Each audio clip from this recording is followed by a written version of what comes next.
Chaque année, on rapporte des centaines de meurtres au Canada. Certains sont commis par des gens au-dessus de tout soupçon. Leurs proches n'ont rien vu venir et ils n'arrivent pas à y croire. Le crime d'honneur, en fait, c'est rien. Ça n'existe pas. Ça n'a aucun fondement culturel, ça n'a aucune justification au niveau de la religion. C'est un concept qui a été inventé par une personne qui ne voulait pas aller à la prison.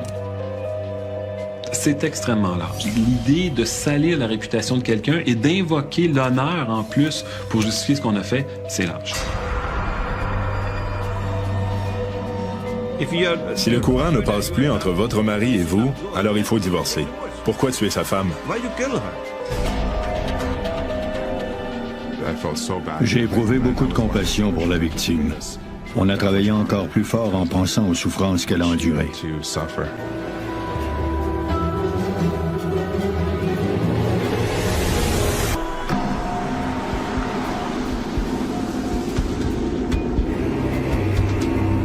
Le matin du 1er janvier 2009, vers 8h30, Kamikar Dillon et sa belle-fille Amandeep ouvrent les portes de leur petite épicerie de Mississauga, en banlieue de Toronto.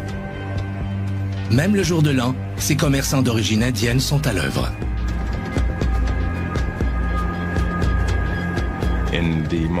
Dans la communauté indienne, il y a beaucoup de magasins qui sont ouverts le jour de l'an. Il n'était pas normal pour eux d'être là. Comme à l'ordinaire, Amandeep et son beau-père procèdent à leur petit rituel du matin. Ils profitent de la tranquillité des lieux pour faire le ménage.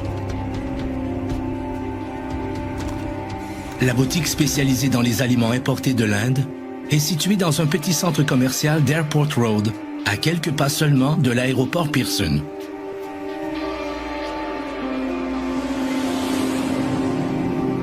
La matinée passe sans qu'aucun client ne se présente. Un peu avant midi, une cliente pousse la porte de l'épicerie. Elle est allée au magasin pour s'acheter un lunch. Quand elle est entrée, elle a entendu quelqu'un qui appelait à l'aide.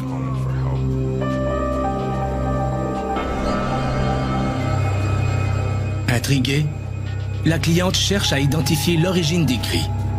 Ils semblent provenir du sous-sol.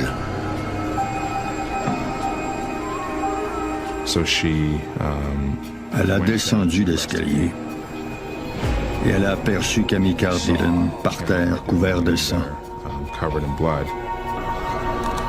L'homme est mal en point, mais vivant. La cliente court appeler le 911 pour obtenir de l'aide. Où est passé Amandeep? Des voleurs ont-ils profité du peu d'achalandage de ce jour férié pour tenter de vider la caisse? S'agit-il d'un vol qui a mal tourné?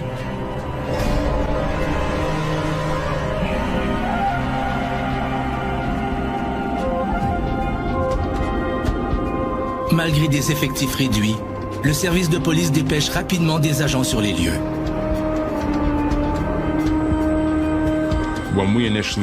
Sur place, on trouve une victime qui a survécu à une agression. Dillon a une importante blessure au cou et des coupures à la main. Il semble s'agir de coups de couteau. Malgré son état et son anglais approximatif, le commerçant fait un effort surhumain pour raconter ce qui est arrivé. Il nous raconte que durant la matinée, 5 individus sont entrés dans le magasin et l'ont attaqué, lui et sa belle-fille Amandeep. Les agresseurs l'ont amené au sous-sol, l'ont battu puis ont kidnappé Amandeep. L'hypothèse d'un enlèvement interpelle fortement les policiers présents. Il faut d'abord se demander pourquoi et comment c'est arrivé, et ensuite établir nos priorités à partir d'un large éventail de possibilités. Kamikar Dillon et sa belle-fille Amandeep semblent avoir été les innocentes victimes d'un gang criminel. Qui peut bien en vouloir à ces commerçants d'origine indienne?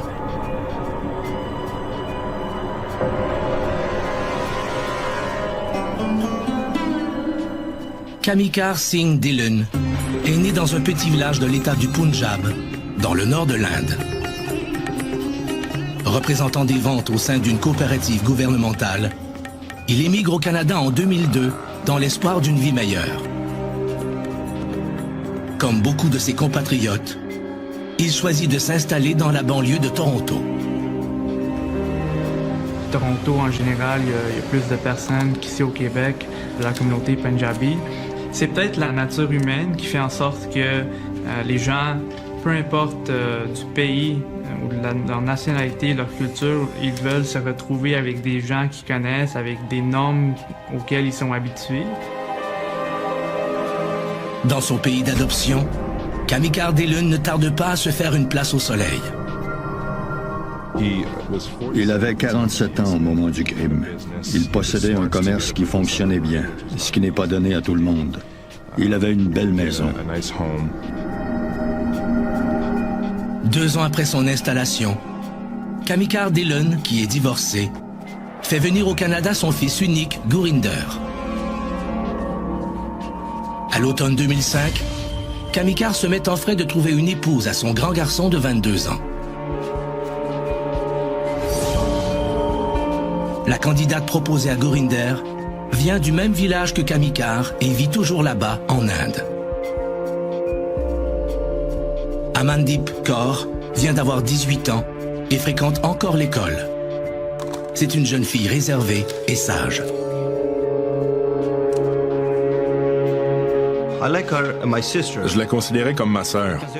Elle était très gentille, très amicale avec tout le monde, mais elle était réservée. Elle parlait pas beaucoup. Elle était toujours heureuse. Pour la famille d'Amandeep, la proposition est alléchante. Une union avec un membre de la communauté Punjabi vivant en Amérique du Nord, c'est la promesse d'une future prospérité. Non seulement pour la nouvelle épouse, mais pour sa famille qui pourra éventuellement venir la rejoindre.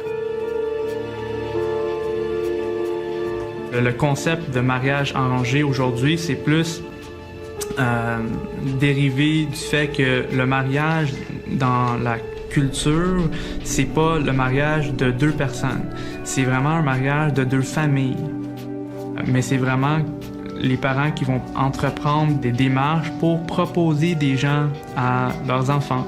Et la décision finale, ça reste pour la personne qui va se marier. En octobre 2005, on montre à Amandeep une photo de Gurinder.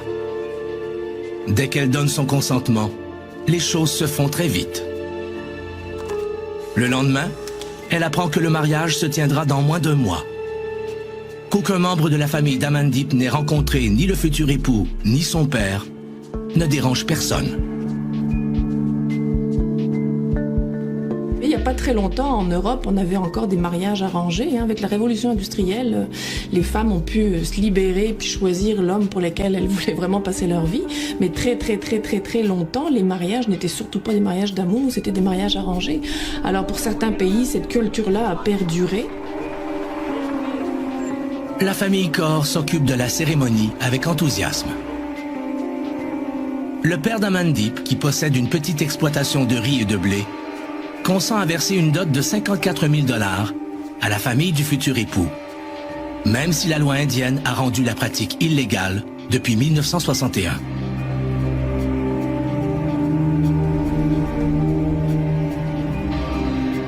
Trois jours avant le mariage, Amandeep rencontre son époux pour la première fois. La célébration a lieu le 11 novembre 2005. La noce est haute en couleurs. Les festivités durent 3 jours et près de 600 invités viennent offrir leurs vœux de bonheur au nouveau couple. La facture de la noce s'élève à 15 000 $. Kamikar Dillon exige que le père d'Amandeep en paie la plus grande partie, soit 12 000 $.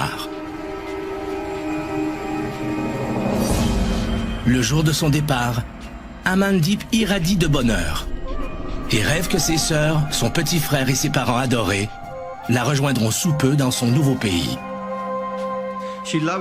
Elle aimait ça ici. Elle était très heureuse de vivre ici.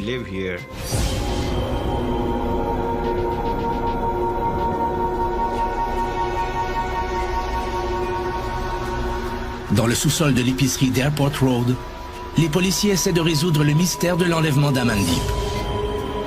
On questionne Kamikar dans le but d'obtenir quelques indices. Ce qu'il dit, c'est qu'ils l'ont conduit au sous-sol et qu'il entendait Amandip se débattre. Dans son esprit, il se pouvait qu'elle ait été victime d'un enlèvement. Pendant qu'on attend les services ambulanciers pour amener Kamikar à l'hôpital, l'attention d'un policier est attirée par une porte entrouverte.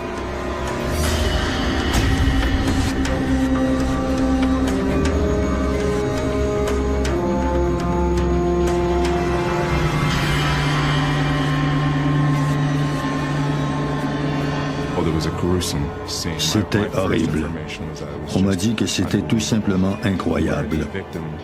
Là où la victime Amandip Dhillon a été trouvée, dans la minuscule salle de bain, c'était terrible. Un véritable carnage.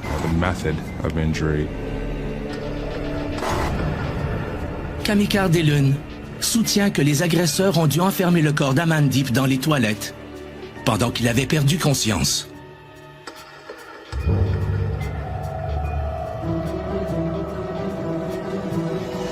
Pour Amandip Kaur Dhillon, l'espoir d'une vie merveilleuse au Canada a pris fin d'une manière brutale. Qui peut avoir commis une telle atrocité?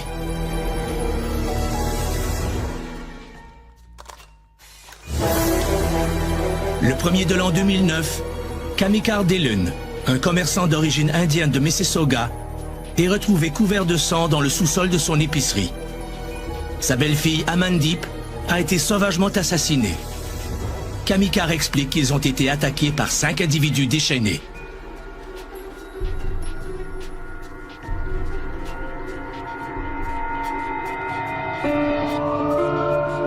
Il est un peu passé midi quand Kamikar Dhillon entre aux urgences de l'hôpital général d'Etobicoke, en banlieue de Toronto. Sa blessure au cou saigne toujours et on s'inquiète pour sa vie. Déjà, la nouvelle du terrible drame commence à circuler et finit par rejoindre les proches des victimes. Un de mes amis, originaire de mon village natal en Inde, m'a appelé. Il m'a dit ce qui venait de se produire. J'ai tout de suite composé leur numéro, personne n'a répondu.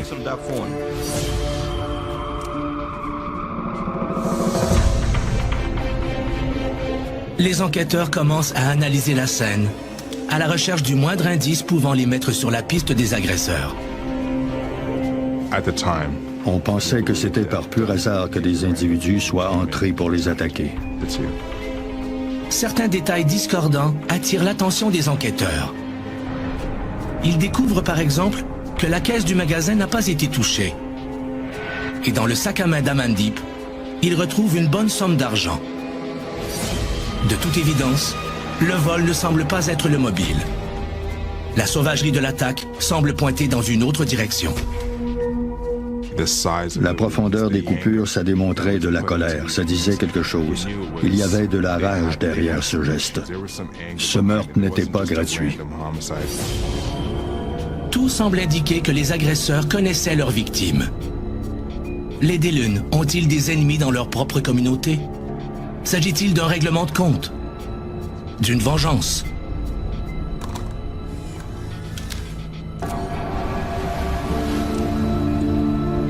Peu de temps après son arrivée au Canada, Amandip commence à travailler dans une manufacture.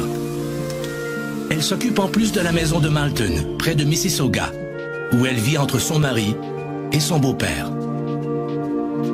Le fait qu'une jeune femme qui se marie puis qui se retrouve avec sa nouvelle famille, disons, qu'elle respecte sa nouvelle famille, qu'elle soit dévouée à sa nouvelle famille, c'est bon signe dans le sens que ses parents ont bien élevé leur enfant. Amandip téléphone régulièrement à sa famille en Inde. Chaque fois, il est question du grand jour où toute la famille sera réunie au Canada. Elle était très heureuse lorsqu'elle parlait à sa famille en Inde. Le beau-père d'Amandip, qui est le chef de la famille, amène de temps en temps le couple au temple sikh et dans différentes fêtes familiales. C'est comme ça que le cousin d'Amandip fait la connaissance de Gurinder.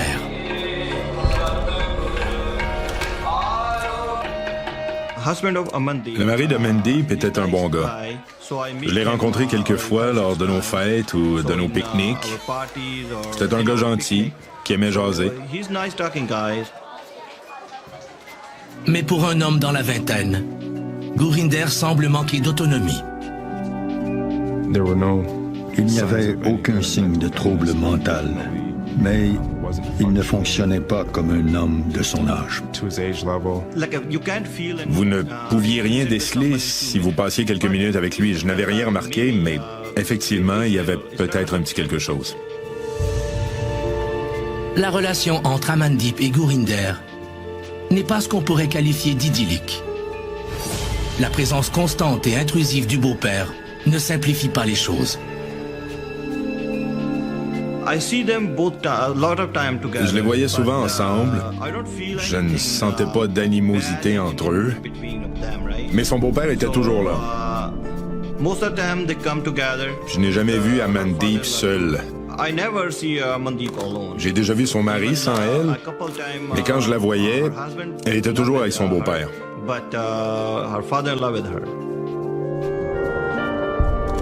Amandeep n'ose pas se plaindre. Elle sait que si elle le fait, ses parents vont lui rappeler ses devoirs d'épouse. Les gens enseignent à leurs enfants, surtout pour les femmes, les jeunes filles, que quand elles vont se marier, c'est la nouvelle famille, ça va être celle de ton mari, tu as des responsabilités envers ta nouvelle famille. Mais Amandeep redoute surtout que ses revendications retardent la venue de sa famille au Canada. Kamikar est en charge du dossier et il ne rend de compte à personne. Un beau jour, il réclame à la famille Kaur 100 000 roupies supplémentaires, soit 2 500 $, pour les papiers d'immigration dont il dit s'occuper. Cette nouvelle demande prend le père d'Amandeep à la gorge. Pour assumer la dot de sa fille, il a déjà dû vendre une partie de ses terres et hypothéquer la maison. Cette fois, il n'a pas d'autre choix que de mettre en gage les bijoux de sa femme.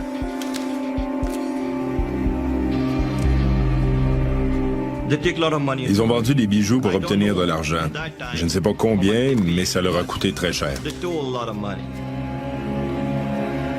Mais tous les sacrifices sont bons pour permettre au rêve canadien de la famille Kaur de se réaliser.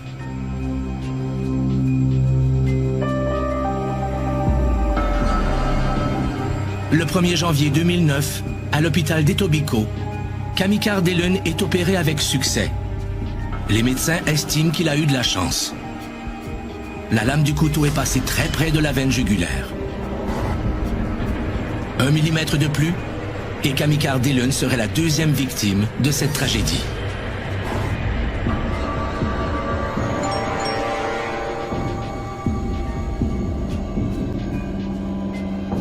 En attendant de pouvoir interroger plus longuement Kamikar Dillon, qui est toujours sous sédatif, les enquêteurs recueillent la déposition du mari d'Amandeep.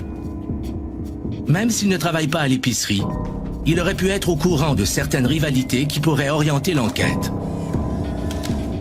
Mais Gurinder ne comprend pas très bien ce qui se passe.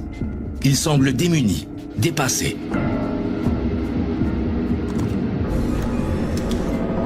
Heureusement, Kamikar Dillon récupère rapidement. Il fournit aux enquêteurs une description des agresseurs. Il affirme qu'ils étaient d'origine pakistanaise et qu'ils étaient masqués. Il croit même avoir reconnu l'un d'eux, un certain Amir, qui aurait travaillé avec Amandeep à la manufacture. Les enquêteurs espèrent que ce nouvel élément va leur permettre de faire une percée importante.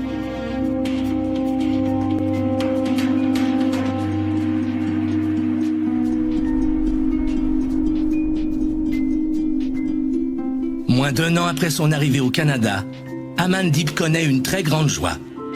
Le 1er mars 2007, elle donne naissance au petit Manmohan. Elle était tellement heureuse avec son bébé.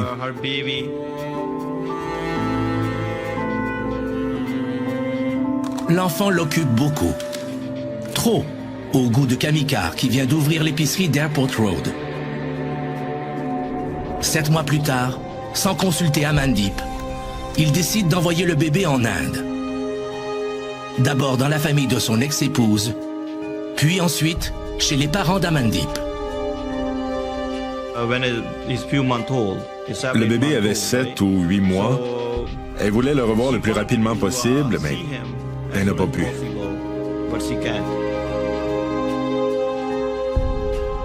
Pour la jeune femme, c'est une catastrophe. Mais elle a beau supplier et pleurer toutes les larmes de son corps, Kamikar est inflexible. Le cœur brisé, la jeune femme n'a d'autre choix que de se soumettre à la volonté de son beau-père.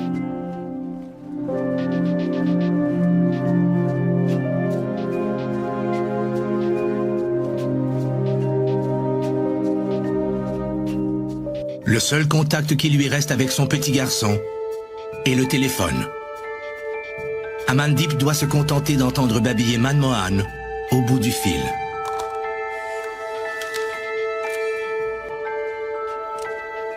À chaque fois qu'elle appelait ses parents, elle demandait à parler à son enfant, mais il était trop petit. J'ose pas imaginer ce que ce serait si c'était mes propres enfants qui vivaient loin de moi.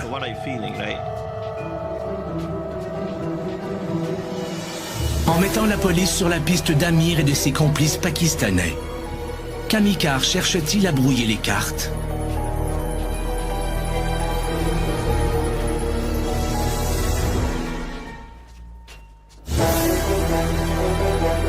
Dans leur épicerie de Mississauga, Amandip Kaur Dhillon, 22 ans, a été retrouvé poignardé à mort alors que son beau-père, Kamikar Dhillon, 47 ans, a survécu de justesse à ses blessures. La jeune femme semble avoir souffert à quelques reprises de la dureté de son beau-père.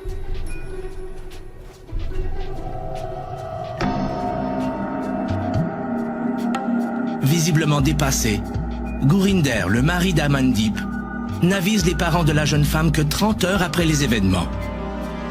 La famille est dévastée. Mais s'ils veulent venir rendre un dernier hommage à leur fille, ils doivent obtenir des visas de séjour pour le Canada.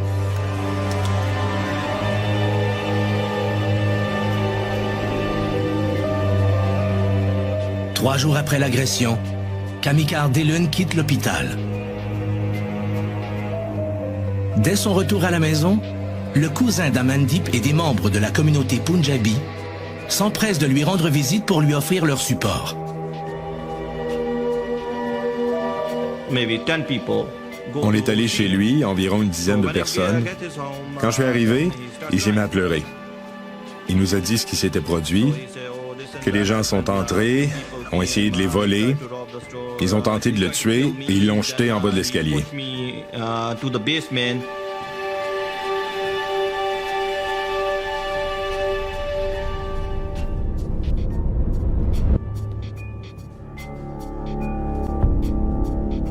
Après lui avoir enlevé son petit Manmohan pour l'envoyer en Inde, Kamikar force Amandip à travailler à l'épicerie. Elle y travaille du matin au soir.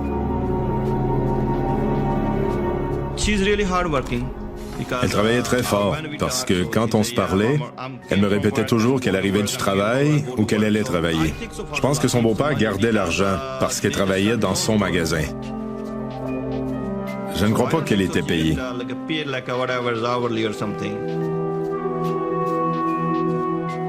En contexte où les familles sont immigrantes dans un pays autre, c'est sûr que la femme est encore plus exposée à la victimisation et à se faire exploiter. Parce que souvent, elle est encore plus recluse dans la famille, elle est enfermée, elle ne connaît pas la langue du pays, elle ne sait pas qu'elle a éventuellement des droits si on parle du Canada.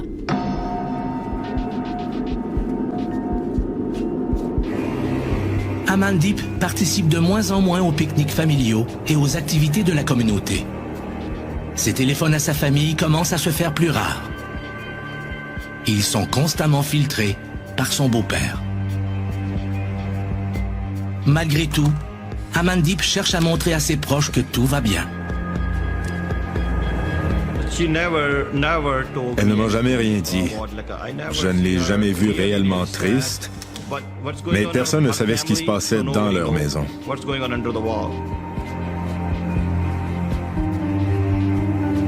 Ici, on est dans un cas d'exploitation, d'abus, et surtout dans une dynamique de contrôle. La personne, dans le cas ici, non seulement est antisociale, mais est clairement narcissique. Elle ne tolère pas que l'on ne suive pas au doigt et à l'œil ce qu'elle va dire. Les rapports entre Amandip et son beau-père deviennent de plus en plus difficiles. Il la rabroue souvent pour des riens et va jusqu'à lever la main sur elle. Il est difficile de savoir jusqu'où le contrôle de Kamikar s'exerce. Toujours soucieuse de protéger sa famille, Amandip ravale sa peine et sa colère.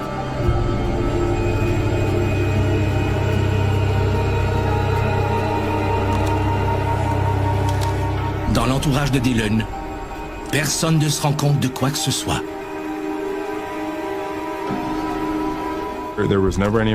Il n'y a jamais eu d'histoire de violence conjugale. On n'a jamais été appelé à intervenir à leur domicile. La seule information qu'on avait, c'est quand il avait pris quelques verres. Il pouvait parler fort et être agressif, mais il n'était pas violent.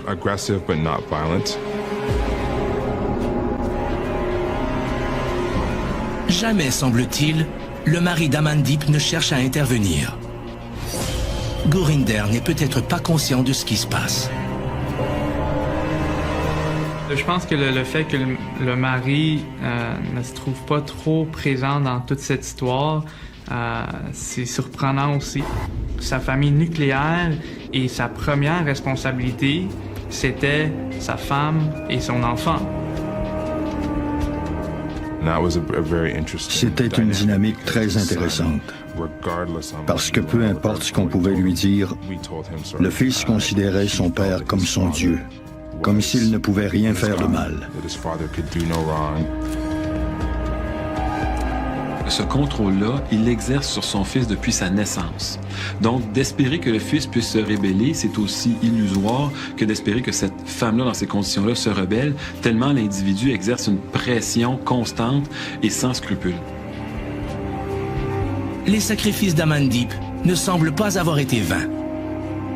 Quelques mois avant le drame, Kamikar lui annonce que les démarches d'immigration sont sur le point d'aboutir. Amandip se dit que ses problèmes prendront fin dès que sa famille sera près d'elle pour l'épauler.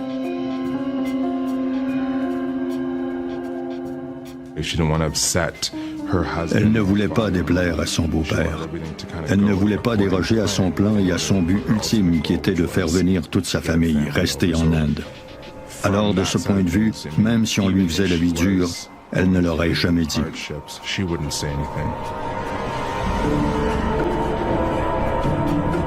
Déterminés à résoudre cette horrible affaire, les enquêteurs suivent la piste d'Amir et de ses complices pour découvrir que le jour du meurtre, Amir était à l'extérieur du pays.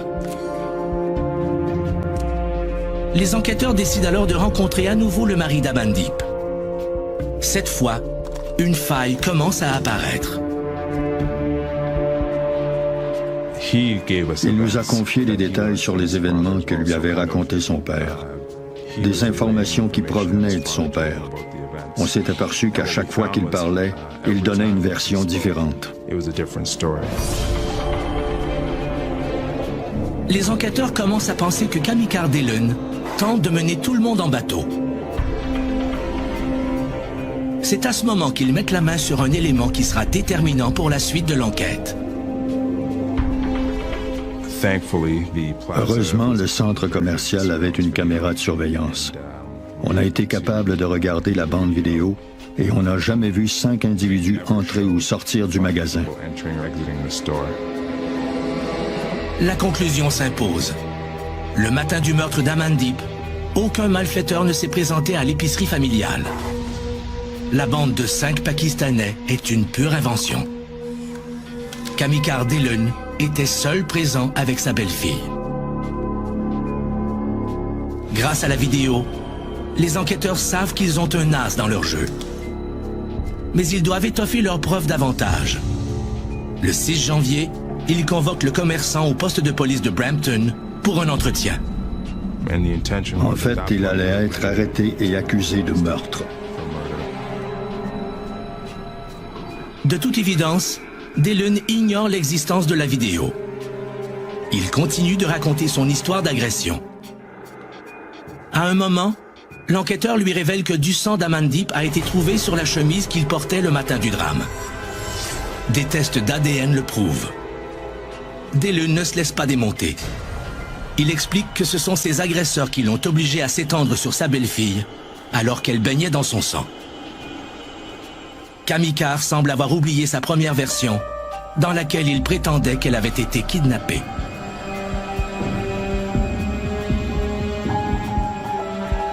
C'est à ce moment que les enquêteurs lui révèlent l'existence de la vidéo de surveillance. Quand Kamikar a réalisé qu'on savait ce qui s'était passé, c'était comme s'il venait de se libérer d'une énorme proie. Il n'a montré aucune émotion. Il était très calme. Il nous a expliqué ce qui s'était produit et pourquoi il l'avait fait. Il était presque fier de son coup. Pendant que Kamikar avoue son geste, les parents d'Amandeep en Inde s'étonnent de ne pouvoir obtenir rapidement leur visa pour le Canada. C'est alors qu'ils découvrent qu'ils ont été victimes d'une escroquerie. Aucune démarche d'immigration n'a jamais été faite en leur nom.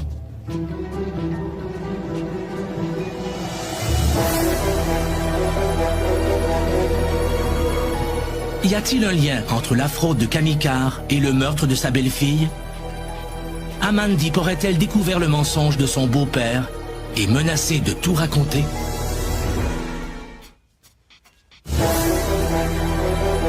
Kamikar Dillon a toujours prétendu que lui et sa belle-fille avaient été agressés par une bande de Pakistanais le matin du 1er de l'an 2009. Une vidéo de surveillance prouve qu'il n'en est rien.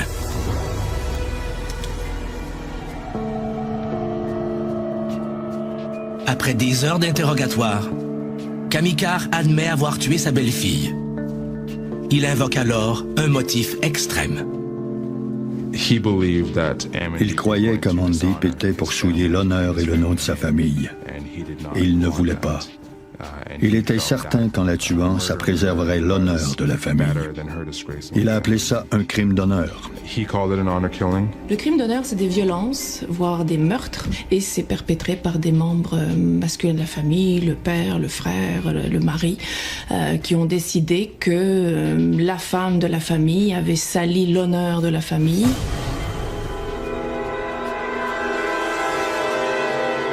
Quand on parle d'honneur, on parle de honte. Et quand on parle d'honneur, on parle d'une valeur, l'honneur, qui est noble. Donc, on essaie, en parlant de crime d'honneur, d'anoblir quelque chose qui ne l'est pas nécessairement. À partir du moment où on a honte de quelqu'un d'autre et qu'on va invoquer l'honneur pour tuer cette autre personne-là, ça n'a pas sa place. C'est pourtant le mobile que Kamikar Dillon invoque pour expliquer ce qu'il a fait au matin du 1er janvier 2009. La vidéo de surveillance nous a permis de reconstituer la chronologie des événements. La victime et Kamikar Dillon sont tous les deux arrivés vers 8h30. Environ 40 minutes plus tard, ils sont sortis pour balayer le devant et l'arrière du magasin. Puis, ils retournent à l'intérieur. Il est environ 9h40 quand on aperçoit Kamikar Dillon dans la porte d'entrée du magasin. Il ne sort pas. Il regarde dehors avant de refermer la porte.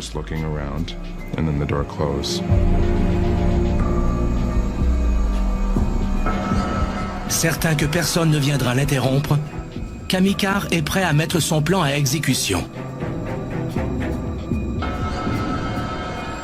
Sans faire de bruit, il descend rejoindre Amandeep au sous-sol, un couteau à la main. C'était un gros couteau de boucher. Si Dillon décide de poignarder sa belle-fille pour sauver son honneur, que lui reproche-t-il?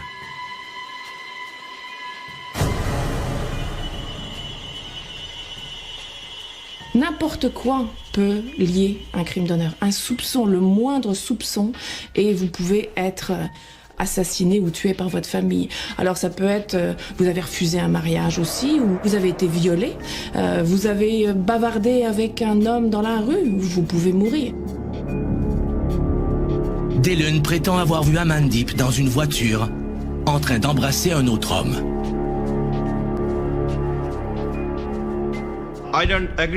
Je ne suis pas d'accord avec ça. Comment peut-elle aller avec quelqu'un dans sa voiture? Leur famille vivait et travaillait ensemble. Comment elle aurait pu partir avec quelqu'un d'autre? Alors le crime d'honneur, c'est une grosse excuse.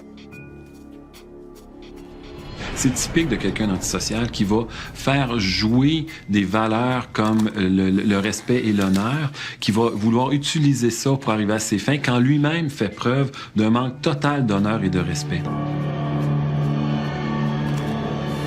Occupée à laver le plancher de la toilette du sous-sol, Amandeep est surprise par son beau-père. Dillon se rue sur elle et la poignarde une première fois au visage. Et il plonge son couteau encore et encore.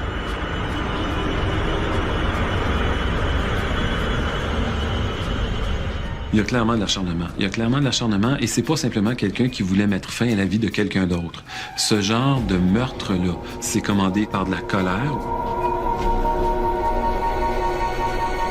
Le genre de blessure que cette personne-là a subi, c'est pas simplement pour mettre fin à ses jours le plus rapidement possible. Il y a quelque chose de plus dans ça. Après son horrible geste, Kamikar Dillon déplace le corps d'Amandeep dans un coin de la salle de bain pour tenter de le cacher, puis referme la porte. Dillon remonte ensuite déverrouiller la porte du magasin avant de revenir au sous-sol.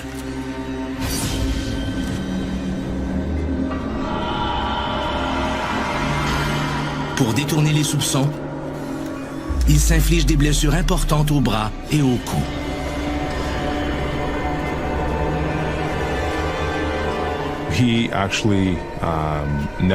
Il n'a jamais admis s'être blessé lui-même. Il a toujours maintenu que durant l'agression, la victime avait réussi à saisir le couteau et à le couper. Il a toujours prétendu que c'est elle qui lui avait infligé ces blessures.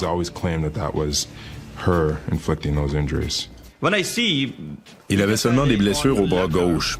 Et je sais qu'il est droitier. Alors j'ai pensé qu'il s'était coupé lui-même. Tout le monde avait l'impression que quelque chose clochait, mais on pouvait rien dire parce qu'on ne savait rien. Compte tenu de l'importance de ses blessures, Amandeep était-elle en état de se défendre? La seule différence de grandeur entre les deux rend ce scénario impossible. Avec la gravité de ses blessures, elle n'aurait jamais pu trouver la force de le blesser à son tour.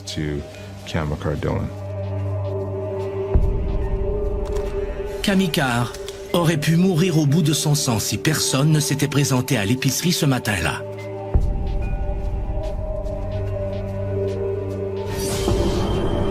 Durant son récit aux enquêteurs, il ne manifeste aucun remords.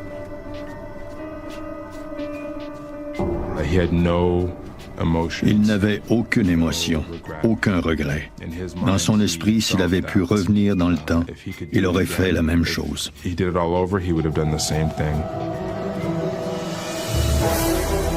En justifiant son horrible geste par un crime d'honneur, Kamikar Dillon espère-t-il que la justice canadienne sera plus clémente à son endroit?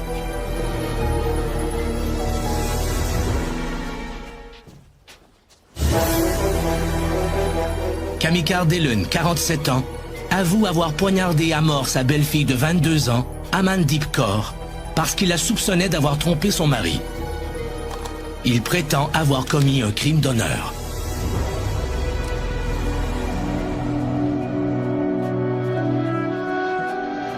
Le 9 janvier 2009, la veille des funérailles, la famille d'Amandeep arrive enfin au Canada après de multiples tracasseries administratives. Les proches d'Amandeep sont inconsolables.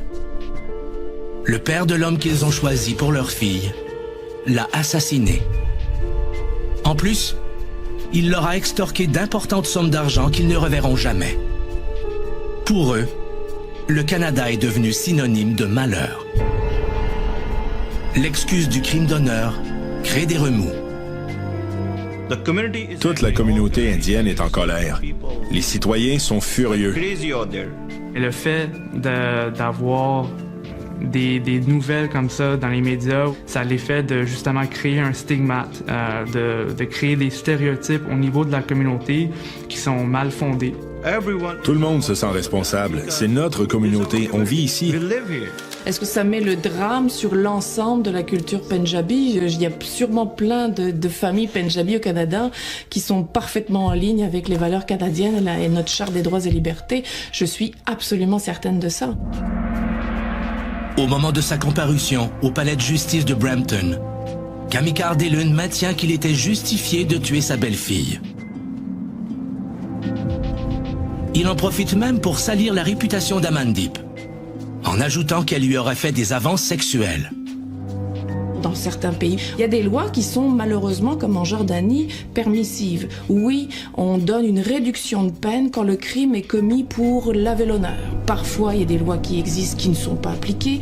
Parfois, les lois existent, il y a un procès, mais le juge est assez complaisant, puis comprend la cause, et puis oui, vous avez donc bien raison, et donc va donner des peines plus légères. C'est inacceptable dans une société libre et démocratique. On doit le dénoncer, et on ne doit pas penser que c'est une religion ou une façon de penser ou une culture qui nous impose ça. Il n'y a même pas eu de procès. Il a réalisé que les preuves étaient trop accablantes. Même à la cour, quand il a plaidé coupable, il n'a affiché aucun remords. Il avait un air impassible. Le 9 juin 2010, Kamikar Dillon connaît sa sentence. C'est la prison à vie sans possibilité de libération conditionnelle avant 18 ans. Mais il se pourrait qu'il ne sorte jamais. Et s'il sortait, il serait déporté en Inde. Le geste de Kamikar Dillon n'aura entraîné que des malheurs. Après le drame, Gurinder, le mari d'Amandeep, part à la dérive. Il a perdu sa femme, son père a été emprisonné, tout son univers s'est écroulé. On a appris qu'il avait perdu son emploi et qu'il avait commencé à boire et à se droguer. L'an dernier, on a reçu un appel des gens où il restait. Des agents l'ont retrouvé mort chez lui. On croit qu'il est décédé d'une surdose d'alcool et de drogue.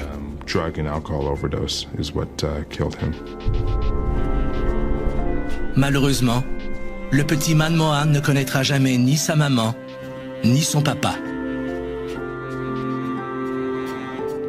Aujourd'hui, certains travaillent pour que la mort d'Amandeep ne soit pas inutile. Je me suis fait un devoir avec des collègues d'aller dans des temples sikhs pour parler aux femmes, afin de leur dire qu'elles sont au Canada et qu'elles ont des droits et une entière liberté. Et que si elles sont victimes d'oppression ou d'agression, nous sommes là pour les aider. En fait, le message est simple. S'il vous plaît, parlez. Pour beaucoup de femmes, entre autres qui subissent de la violence conjugale ou autre, elles se taisent, c'est la loi du silence. Les violences faites aux femmes, c'est la loi du silence pour beaucoup. Je dirais à tout le monde, ne vivez pas dans l'oppression. Si vous pensez qu'il va vous arriver quelque chose, dites-le. Si vous pensez que votre famille ou quelqu'un d'autre est menacé, aidez-les. Si vous avez un problème, parlez-en à quelqu'un. Espérons que la mort d'Amandeep et l'onde de choc qui a suivi permettront d'éviter que les contes de fées d'autres jeunes immigrantes ne se transforment en aussi horribles cauchemars.